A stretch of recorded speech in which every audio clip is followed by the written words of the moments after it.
My name is John Cooper. I sing and I play bass for Skillet. Okay, actually your birthday was just a few days ago. Yes, right? it was. Yeah, well, happy belated birthday. Thank you. I had a great day off. Oh, really? We were in Houston. Oh, cool. Great day off, yeah. Cool. And yesterday y'all were in San Antonio. That's right. Yeah. I love San Antonio. I just love Texas in general. No, well, there's a lot to love. It's pretty big. It is pretty big. It takes a long time to just drive from down here. Oh yeah, it's huge. Yeah, I mean, but I love Texas. The fans are great. These are our best fans are in Texas, you know, and I just like it. I love San Antonio. And talking about fans, I mean, y'all had a lot of fans throughout y'all's. How many years y'all been doing? Well, I guess it's our 15th year. Yeah, which is crazy. Yeah. But yeah, you know, Skillet started in '96. And we started our first 4 records were on a really small label called Ardent.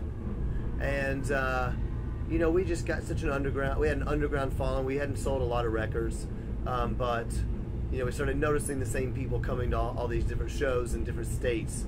And they used to bring skillets, that hold skillets up in the air, you know. And one time we were playing a show and a guy had a skillet on his head, like he was wearing it like a cap. And he had a duct tape all the way around his chin. And somebody said, oh man, that's a panhead out there. So that's why we started calling our fans panheads. And that's the story. But our fans have historically been very loyal, and you know, they've been with us for a long time, so it's good. And now y'all are a Christian band. Mm-hmm. And I was reading through some blogs and through posts and everything that, you know, now that y'all, you know, y'all have got to that next level, right? And everything, you know, y'all are on the Avalanche tour now and everything, yeah. And y'all been touring with a lot of secular bands. That's right. Tell me a little bit about, you know, that process of, you know, I guess changing, not really changing over, but yet incorporating. Yeah, it's a lot of stuff to weigh, you know, or to juggle, I guess you would say, because you know, you're always going to have people on each side saying, you know, we want you to be more Christian. And then you have people saying, we want you to be less Christian, you know, and you're always going to have these different things. People are pulling you, wanting you to be a certain thing, you know. So Skillet has tried to be true to ourselves, and you know, try to juggle all these different aspects, which I like, you know. But I never wanted to be just a Christian band that played music for Christian people, you know. That was never my intent. I just wanted to play songs that I could sing about my faith, but hopefully be relevant to all kinds of people. And so that's why Skillet does so many things, you know, like Avalanche Tour. But we also still play Christian music festivals, or I do interviews with Christian radio as well. I like doing all those things, and also kind of remember the people that brought us here, you know. A lot of times Christian acts will cross over, and they kind of just want to get away from those roots. Yeah. But I'm not embarrassed about it, you know. I'm open about it, and I'm comfortable with, you know, who we are. Yeah. And sometimes it seems like there's some people that will like, oh, well, y'all, you know, sold out, or they're not, you know, as Christian, like you said, you know. That's right. We want them to be. But yet that just, you know, shows like a narrow-mindedness on that part, because you know, being a Christian band or whatever, you're getting your music, you're getting your message out there, and you're not, you know, just, you know, preaching to the choir.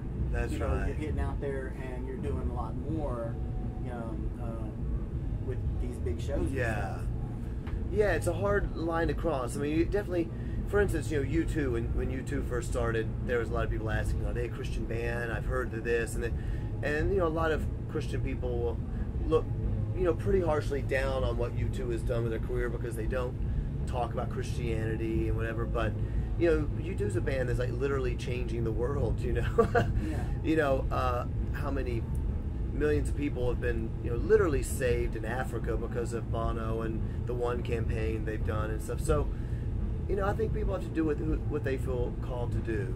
And as far as Christians go, you know, we've done a lot of just dumb stuff. We were known for a lot of dumb things, and one of those things is just, you know, we're just judgmental kind of people.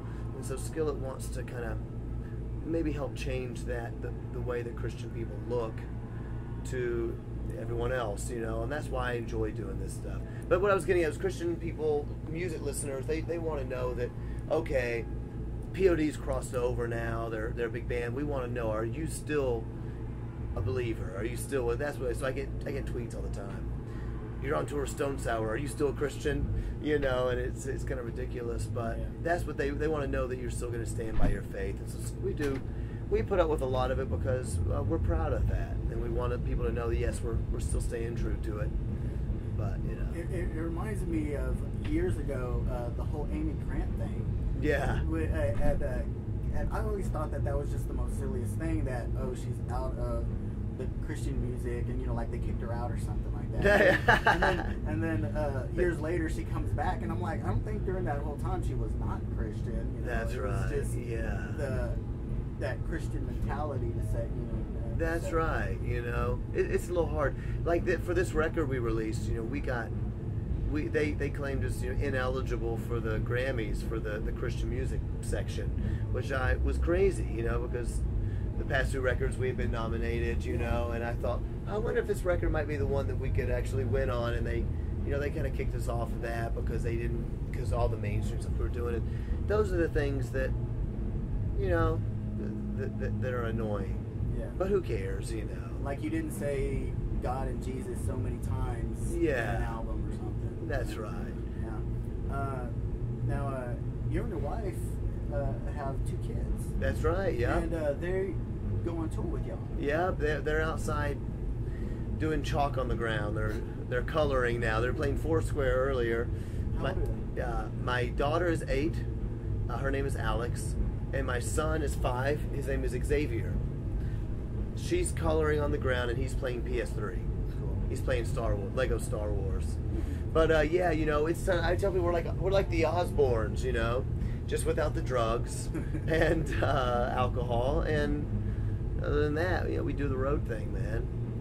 It's a cool place for them to grow up. They meet all kinds of different people, and definitely. Yeah, they've been everywhere. It's a different experience. Yeah.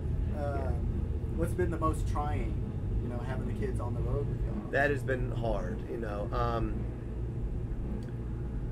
Just making sure that I'm being a you know, the parent that I need to be is hard because you're just busy all the time. You know, being on the road is exhausting. Everybody's tired all the time because you're sleeping, but you're not really sleeping as good as you would if you were walking zombie. Yeah, if you were at home and you're tired, and you can, you know, get cranky when you're tired, and then you get sound check and interviews and rehearsal and all the things that need to be done in the day. School, we do school with the kids, and so I just want to make sure that I'm being a dad, you know, and I definitely get times when I realize I have not really spent the time with my kids that I need to. And that's what's trying. I remember reading an interview, Dylan, when we were recording, that's what you felt.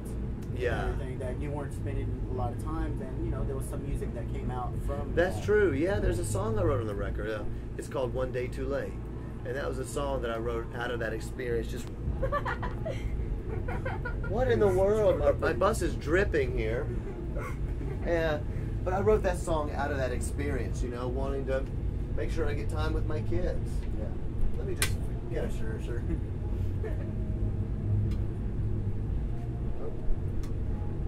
Well, I've never seen that happen. It's just probably running the AC so much and being all hot down here in South Texas. Anyway. Okay. What were we mentioning? Okay. Now, Awake came out 2 years ago. Yeah. And then y'all just released a remix. Oh yeah. And how did that come about? Why did y'all decide to do that? We had always talked about, but because there are so many different aspects of Skillet, sound-wise, you know, we'd always talked about one day doing a remix album that would, because we have a lot of industrial elements in our past, electronica and, you know, techno and all that. We thought that'd be really cool take on our stuff.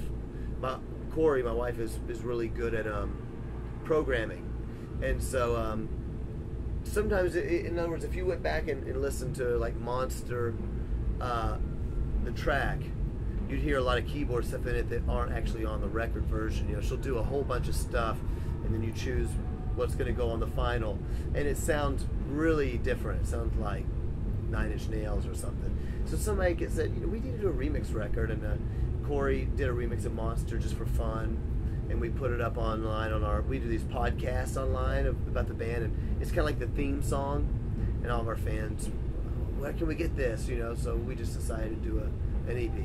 Cool. That's how it was born. Did you happen to see that the YouTube video? It actually was like put online 2 days ago. That it was called John Cooper of Skillet Calls Someone I Know, and it's a guy, you know, has a wig on, and he's you know, acting like a girl, and then he, you know, the phone rings, and then it's you, and then it's just little excerpts of your songs, and he's asking like questions, like, you know, no, it's not you, and then, you know, all right, and, you know, and you have to see it. It is quite cute and funny and everything. And I looked at it and I was like, wow, they just put this up like. I've not even heard of that. Yeah. Yeah. There's some weird stuff out there. Yeah. What's been the most craziest thing, you know, you've heard from fans? Well, you know, when you said YouTube, you know, I thought when the album first came out, somebody did a video, a Lego monster video, and it's really good.